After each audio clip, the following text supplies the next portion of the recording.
Hello, my name is Dr Anastasia Powell and I lecture in Justice and Legal Studies at RMIT University. Welcome to the ANROWS inConversation series, a dialogue between thought leaders on violence against women and their children. And today I'm in conversation with Professor Liz Kelly. Liz is co-chair of the End Violence Against Women Coalition UK and Professor of Sexualised Violence at London Metropolitan University, where she is also Director of the Child and Woman Abuse Studies Unit and holds the Roddick Chair of Violence Against Women. In 1987, Liz established the concept of a continuum of violence in her highly acclaimed book, Surviving Sexual Violence. Her concept transformed the way that we think about sexual violence and harassment against women. It recognised the connections between these different forms of violence and also the underpinning of structural gender inequality in sexual violence against women. In 2000, Liz was awarded a CBE in the New Year's Honours List for her work combating violence against women and their children. In her recent work, Liz has led Project Mirabal, which explores and investigates the effectiveness of perpetrator programs in reducing violence and increasing safety for women and their children. Welcome, Professor Liz Kelly. Thank you, Anastasia, and it's a pleasure to be back here in Australia. I'd like to begin just by asking you what led to your interest in researching sexual and gender-based violence?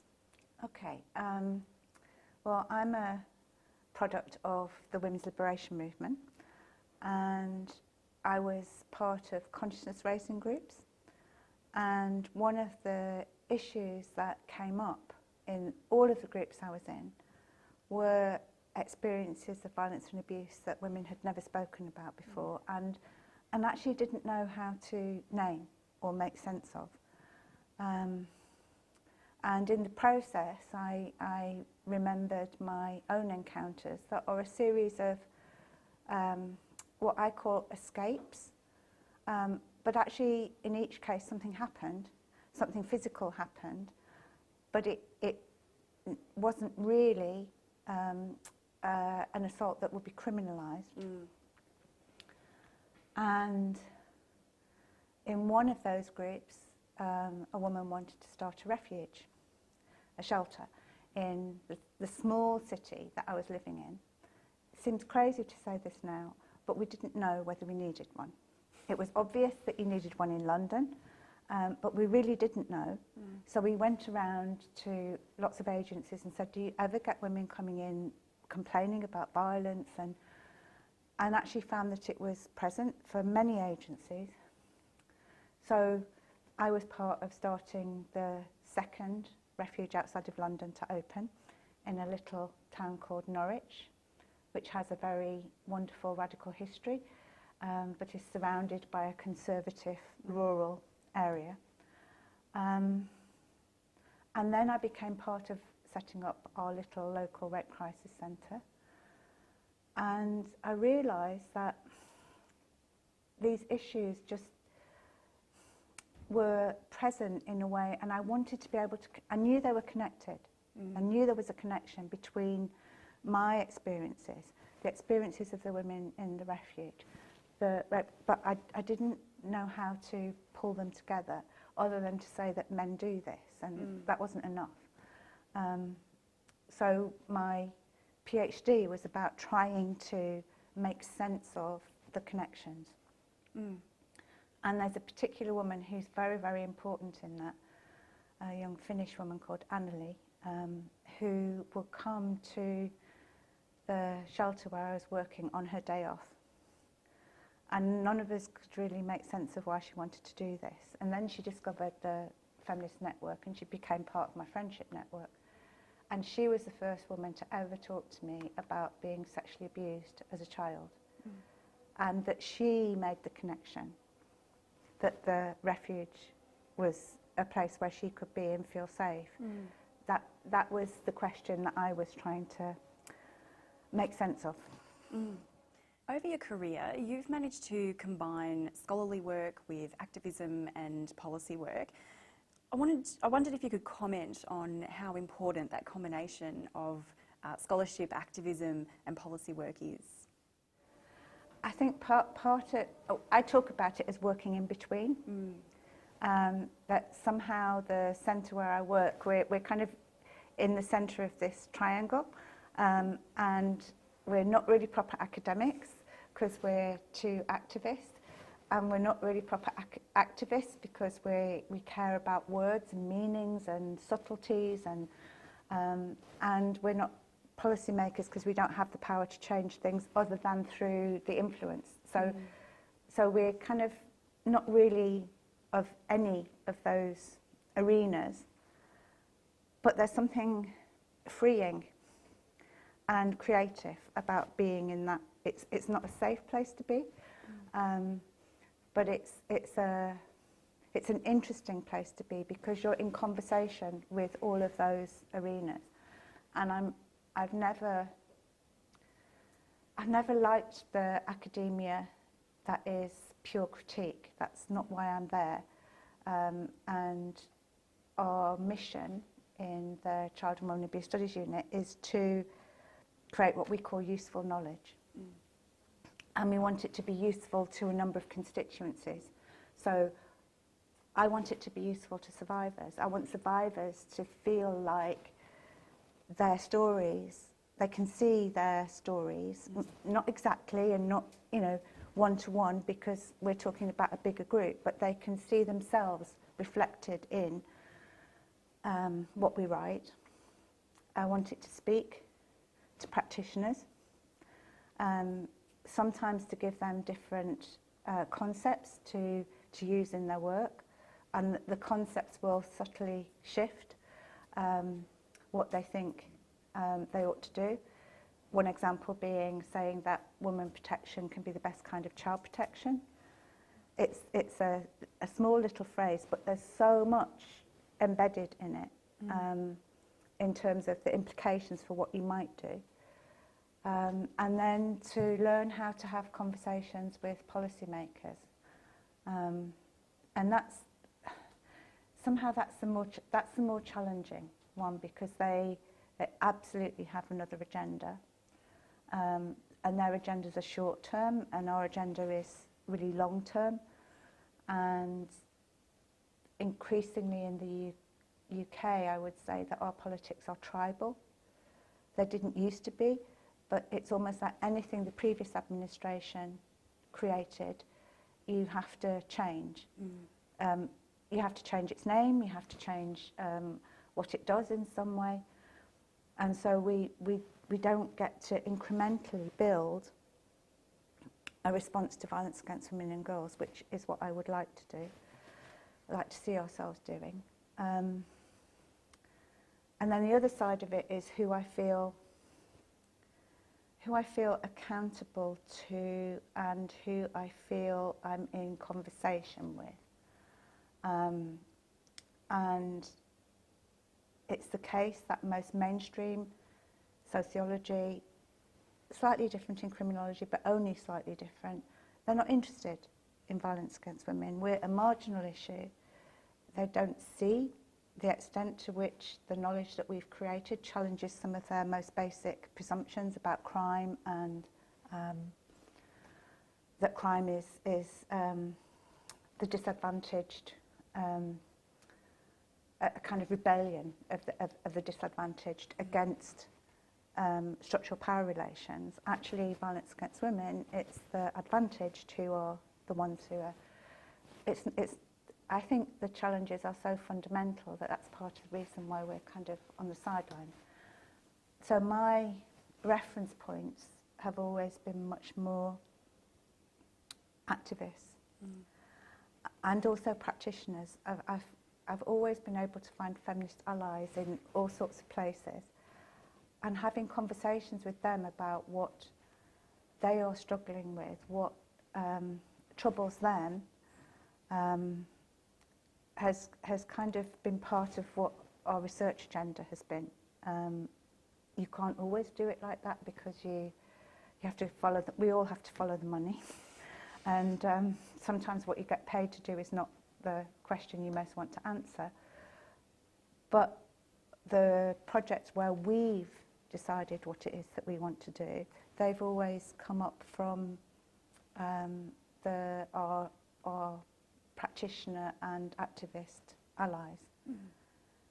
And I have two groups that are my touchstones, and I'm not going to say their names, but I've said to them, if I'm getting too close to the powers that be, please, I want you to tell me, and I want you to be my feminist conscience, if you like, and pull me back. And a couple of times they have done that. So, yeah. Thank you. In your 2008 New Statement article, Rape, the Forgotten Issue, you write that, and I quote, "Rape was virtually invisible in the feminist policy and research agendas in the 1990s, and that as a result, we have a very long way to go to become a responsive society, one which affords dignity, safety, and true regard to victim survivors of sexual violence." So I wanted to ask you, how much do you think that has changed now in 2015? In 2015, in the UK, we are in the middle of the hugest contestation about sexual violence I could possibly have imagined. It's always the case that there are these extreme cases that bubble up in the media, and there's a little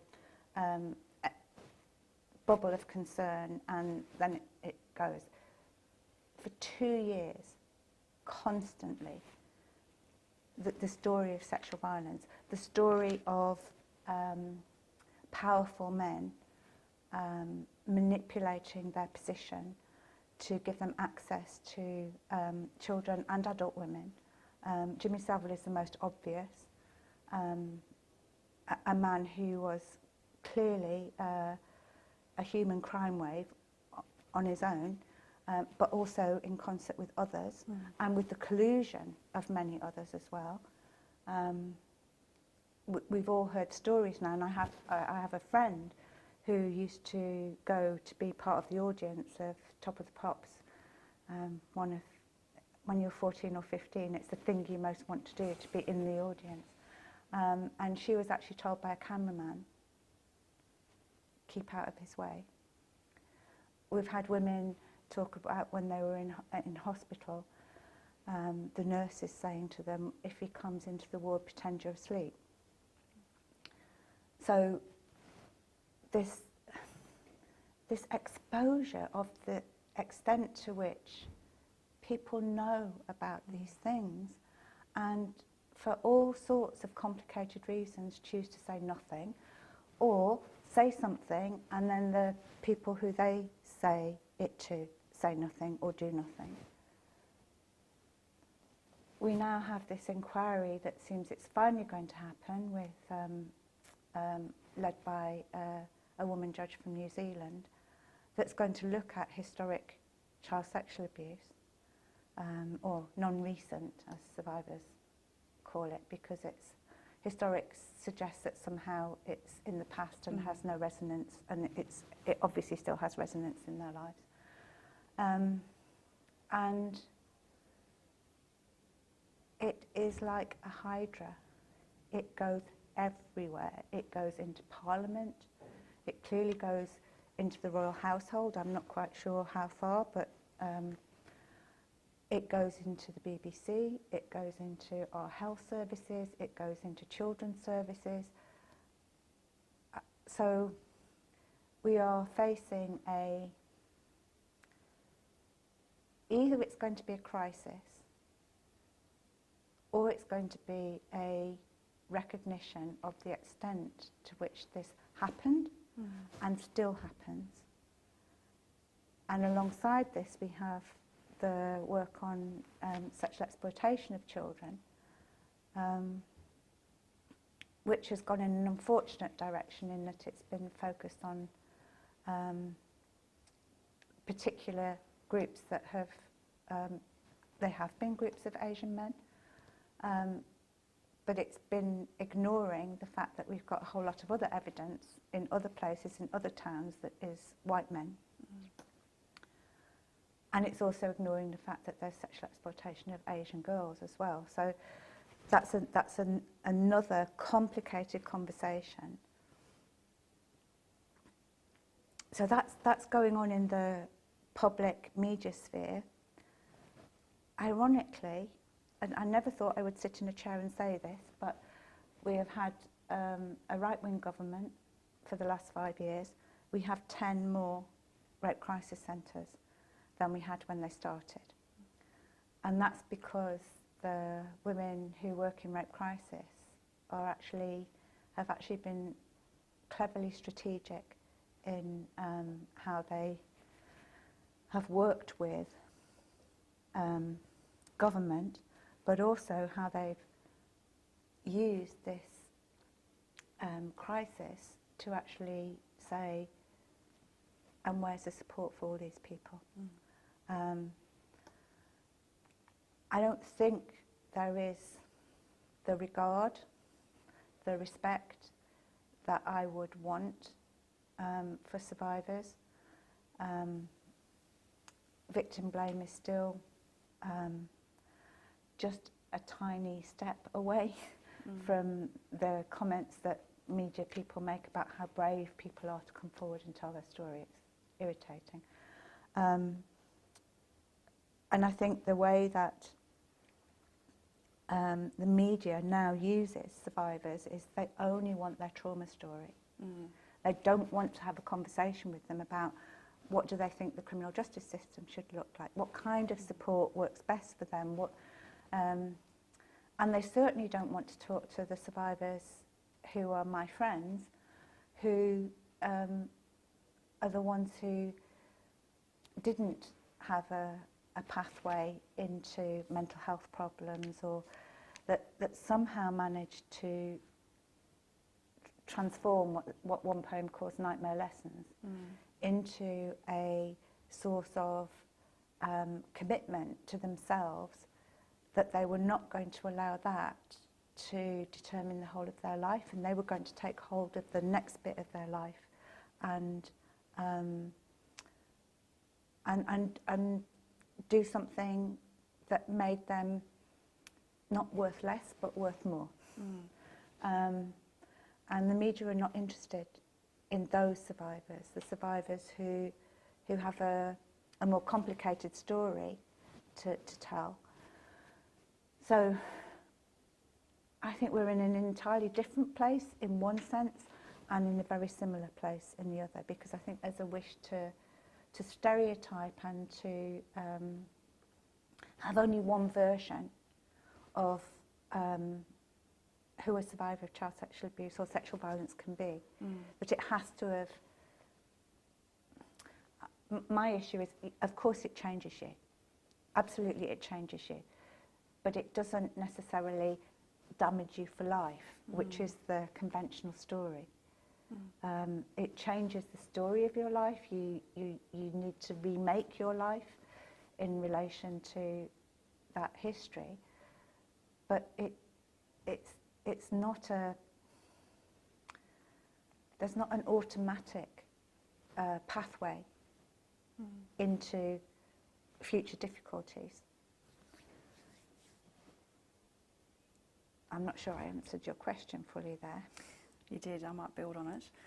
And the situation that you described in the UK, where sexual violence is, I think, part of this sort of public discourse, and there is this sort of media attention and government attention. And I think we're seeing similar things, certainly in the US and here in Australia as well. And there's been lots of talk about rape culture, about challenging the cultural underpinnings of sexual violence. And I know your work has been extremely influential around recognising the structural underpinnings of sexual violence as well. So I just wonder if you could perhaps talk about how you see that interplay between culture and structure underlying sexual violence, and perhaps where we need to do more work if we're really going to challenge sexual violence in our communities. I really like the concept of rape culture for several reasons. One is that we've spent at least a decade in the UK with culture only being attributed to minorities, and that it's only they who have culture, and actually rape culture is about majority culture. So I think it's an implicit challenge to how we think about culture, so I really like it for that reason. And it's also a way in which I think a whole new generation of women have been able to challenge the casual sexism that they encounter every day. And I kind of wish I'd had that concept when I was a student, and I used to go to student union meetings, and this, you know, some of the men would stand up, and if the women's group was saying something, say, "Oh, all you need is a good." It would have been great to have had that concept to actually speak to that way of responding, and actually trying to silence us, actually. And I do think that some of the jokes, some of the misogyny is actually an attempt to silence the challenge. And so part of what this concept is doing is actually giving women a sense that there's something bigger, that these incidents that could be regarded as just a joke or a bit of fun, or that they're actually part of something bigger, and they reproduce. And I would say that they reproduce what we call conducive contexts in which sexual violence can take place, that they normalise or legitimise ways of thinking about heterosexual engagement, ways of thinking about the body, and particularly the male body, in relation to sexual desire. This idea, which I do, one of my friends said this a long time ago, and I think she was right. Men should be insulted by this view that they are sexually incontinent, that they cannot control their sexual responses. And actually, if we're honest, we know they do. Most men don't commit rape outside a police station or in a supermarket where there's a, you know, it's not that it's out of control, but that's a legitimation of them not taking responsibility for their own feelings, and not doing the thing that we're trying to talk about now, which is we shouldn't talk so much about giving consent. So the focus is all on the woman to say no, but we should talk about getting it, and that there's a responsibility.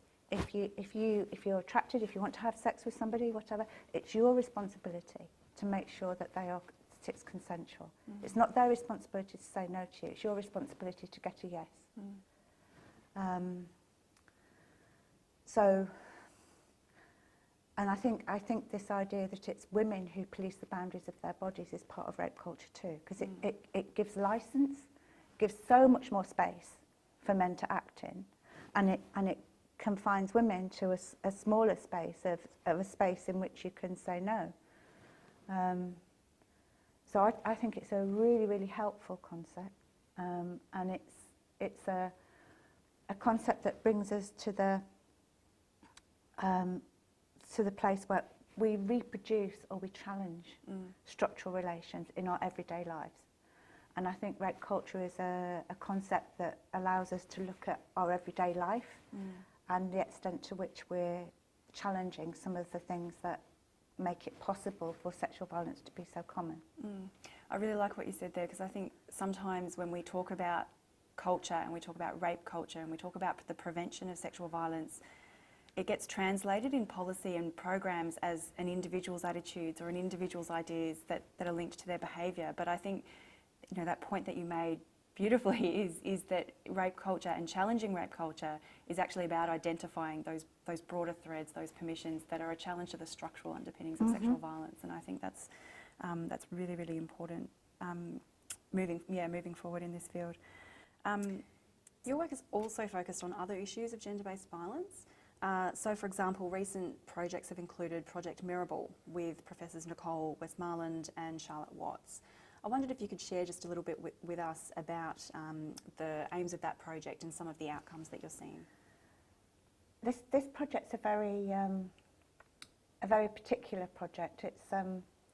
It's been hard in lots of different ways, but both Nicole and I, in the first 6 months of this project, the biggest amount of money either of us had ever got to do a piece of work.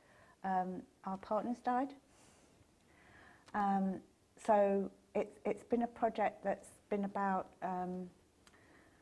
a shared life experience, and how we both continue in a context where there's part of you that wants to say there's no point in anything anymore. So there's something very special, has been very special about our doing it together. Mm-hmm. And we started off having this sense of real dissatisfaction with the ways in which previous research on perpetrator programmes had been done, that somehow they set up a totally unrealistic view that you can just transform a person whose whole life has made them feel entitled to behave in a certain kind of way, that you can somehow transform that rather quickly. But also that the focus was on physical assault. Mm. And both of us, because we've spent time working with survivors, but also researching with survivors, knew that that is not how women or children live domestic violence. They live it much more, in Evan Stark's words, as a pattern of coercive control. It's that they have to walk on eggshells every day. It's that they can't think their own thoughts anymore, that they lose a sense of who they are independently of trying to manage this relationship, which has so many pitfalls and dangers in it. And that you could have the physical violence stop, but they'd still be living in that culture of control. So we wanted to create measurements that were more reflective of and meaningful to women. Mm. So we started off with these 6 measures of success, and the women who we interviewed to do this in our pilot study, interestingly, the ending physical violence or ending violence and abuse was 3rd on their list of priorities. What was first was being respected, being able to communicate. As one of them said, just being able to have an ordinary argument. That was their number 1 priority. And then we had some measures that were related to children. And we had a huge challenge of how to translate these then into quantitative and qualitative data. We also decided that we were going to interview the men, that we weren't going to, from the outset, decide that they were inherently unreliable respondents. And what we found is that actually I have to say these are all Respect accredited programmes. So it's not just any work with men, it's the work with men that has gone through a whole process of certain kinds of standards of how you work and principles of how you work. But we found that the physical violence decreased massively, the sexual violence to virtually nothing, 12 months down the line. But the coercive control measures were more complicated. They all moved in the right direction, but they certainly didn't move as much. And we see this as a challenge to the programmes, that actually they've got something that is working, but it's not working enough. It's making women safe, but it's not creating the freedom that is what they were talking about, that they wanted the freedom to not be controlled. And I would say we need more work to find ways to change men so that they are comfortable sharing a household with women who are free to express their ideas and to negotiate the relationship, because that's what women wanted. Women wanted to have a sense of autonomy within relationship, and I don't think we're there yet in terms of what the programmes do, but that's the next layer of work, and that's our conversation to be having ongoingly with the programmes. It's not a message that some feminists wanted to hear, interestingly. I don't quite understand why feminists don't want to know that. On one hand, we believe men can change because we say they choose to behave like this. I don't understand why the message that some have chosen not to is one that is not wanted to be heard, but that is the case. And part of the argument has been they should just go through the criminal justice system, that somehow a programme is an easy option.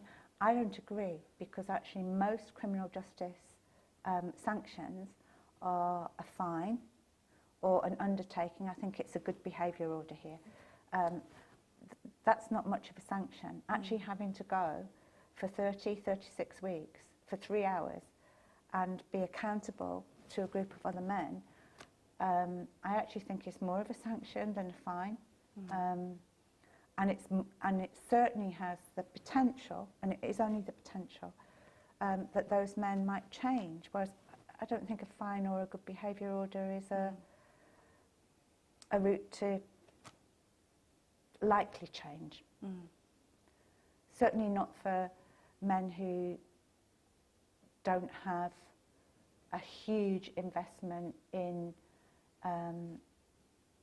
not being seen to have been engaged with the criminal justice system. In an upcoming keynote lecture, you are speaking about reviewing and renewing feminist perspectives on violence against women and girls. So I was wondering, in your view, what are the ways in which feminism needs to review and renew moving forward to end violence against women? Yeah. I feel like we've lost a sense of what gender meant in feminist theory, that it meant a hierarchical relationship between women and men. Not everywhere the same, and one of the things we have to renew is how that analysis is in conversation with an intersectional perspective. But it's still the case that within your own group, women are worth less than men, and that has a whole series of consequences in the lives of girls and women. And it's part of what makes violence possible, and it's part of what makes violence in some way legitimate. It creates the impunity for the perpetrators. And a lot of what I read now is about gender roles or gender identity, and those are different senses of what gender is, and I don't think are that helpful when linked to an analysis of violence against women. They're helpful in other arenas, but not. We have a huge amount of work to do and to think about in terms of intersectional analysis. But it's a conversation that needs to hold both similarity and difference at the same time. And I think what we've done a lot so far is go to difference and to focus and emphasise the difference. And some of my PhD students are kind of exploring some of this. So one who just got her PhD last week was researching the attitudes of Asian men. She is an Asian woman. And she expected them to be much more traditional. And actually they weren't. There was a small group that were, but actually the majority of them were quite liberal. And she kind of, at first she struggled and was trying to explain away her findings. And I was saying to her, this is really exciting. This is really interesting. This is challenging a stereotype. Excuse me. So go with it and see where it takes you. So that's the area where I think we need to kind of explore the differences, but not other. There's a possibility that we otherize in the process, that we construct Asian men, Asian women as inherently different, that we almost construct the violence as inherently different. And actually, I don't think the violence is. Another project we recently completed was following 100 women for 3 years after they left services. And half of those women were from ethnic minorities. They didn't want to talk about that as part of what really mattered to them. And certainly in the focus groups we did with them, they wanted to talk about what connected them and what they shared with women who they were on a similar journey with at that point. If we were doing a project with them about racism in their neighbourhood, it would be different. But actually, in this project, what they were interested in was what connected them as women. So I think we need to struggle with what does it mean to acknowledge difference and hold the possibility for similarity at the same time. And it's going to be experiments and difficulties and getting closer, rather than somehow there's a methodological magic thing that you can do. And then the other thing that is a passionate theme at the moment, I've talked about it at several conferences recently, is that I feel we need to recenter the voices of survivors. Our focus has been on government, on agencies, and in the process I think the language that we use, the concepts that we use have become those of public policy rather than built through the experiences of women. And I've been talking about how that we need to reclaim the we of a social movement. When I was first involved, we always saw it as a we, that many of us who are in this movement are survivors, especially if we talk about the continuum. I don't know many women who haven't had at least one encounter with intimate intrusions, but many of us are also survivors of domestic violence, of child abuse. So this idea that somehow there's a group of survivors over here and we are the helpers and the supporters, and it's so much more complicated than that. And it's actually, there's a group that needs support now, but they're not the only ones who are survivors. And I feel like there's this with professionalisation, with therapization, with medicalisation of survivors, that somehow you are inherently lacking in some way in having, and there's a stigmatisation, what my colleague Maddie Coy calls spoiled identities. that we remove ourselves from identification and become the experts on other women's lives. And I think that's been a misstep, and we need to kind of manoeuvre ourselves back to feeling in connection with and part of a social movement that is a we.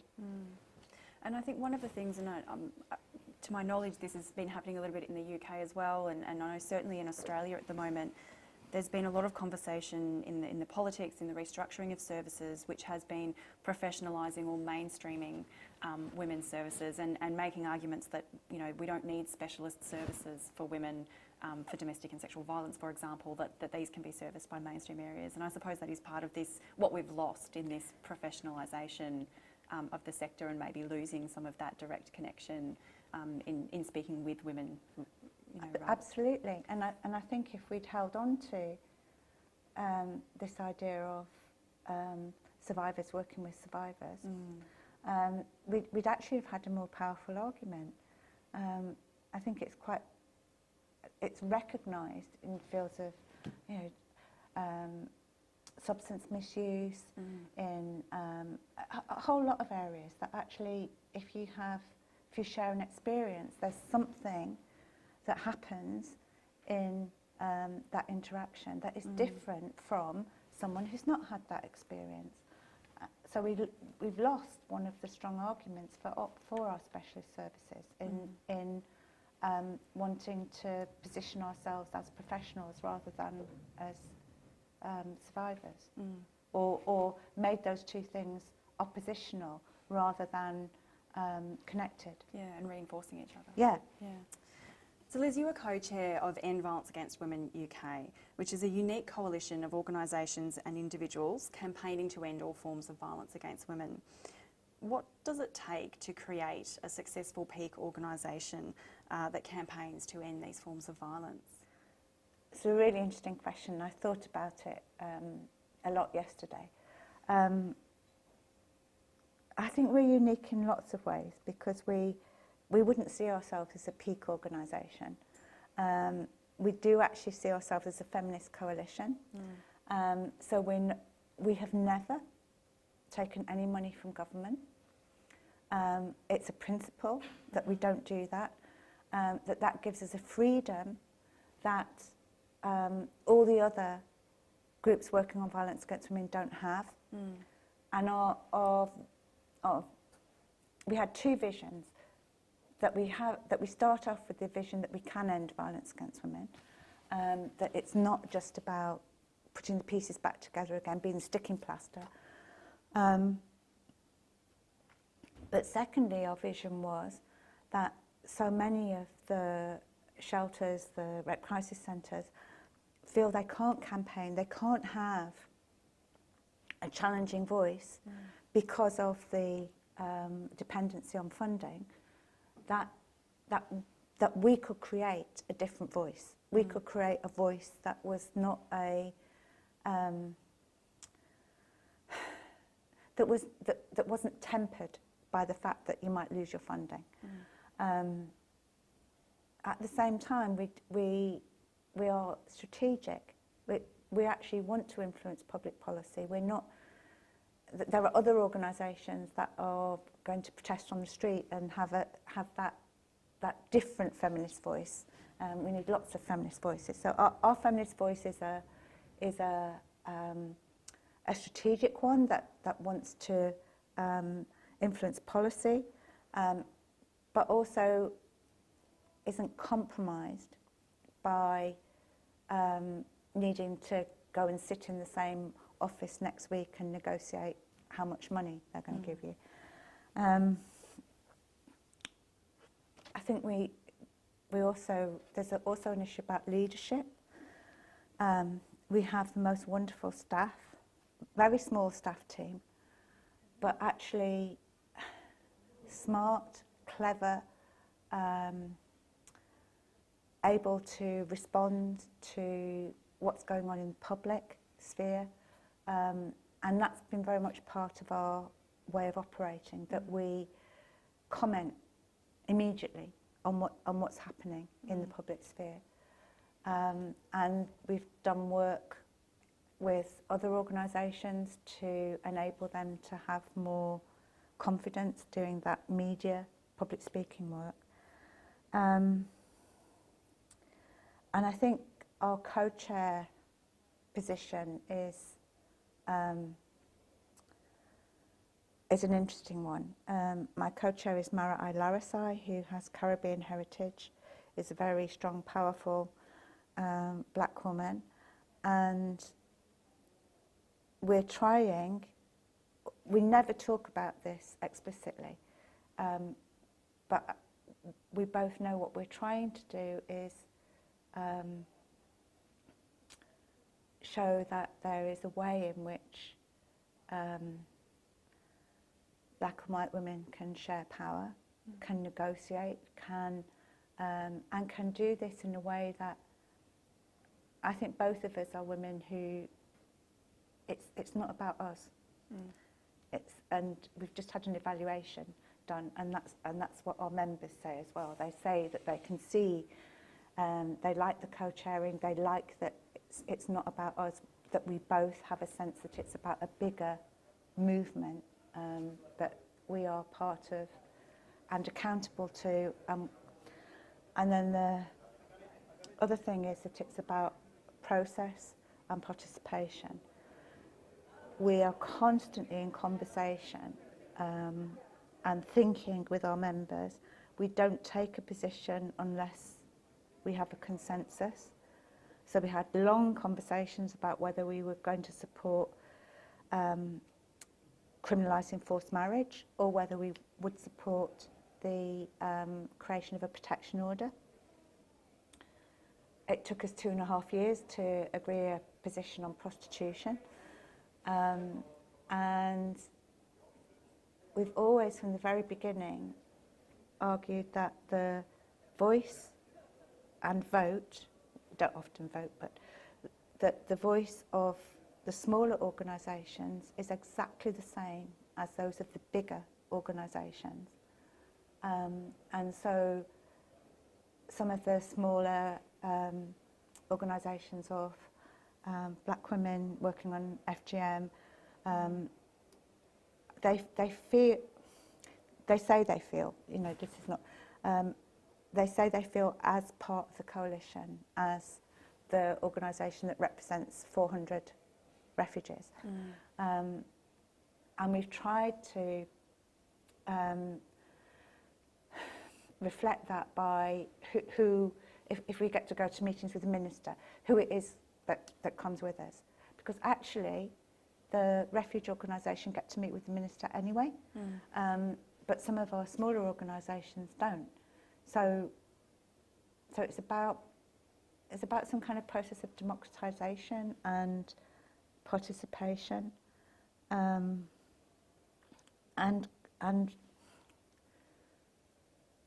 trying to,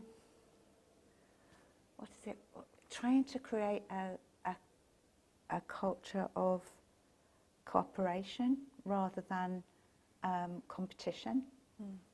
It happens in these times of open tenders. Feminist organisations are in competition with each other for, so trying to create a space in which that's not what's happening, and trying to create a space in which it's okay to say, I don't know what I think about this. I'm not sure what direction we should go in.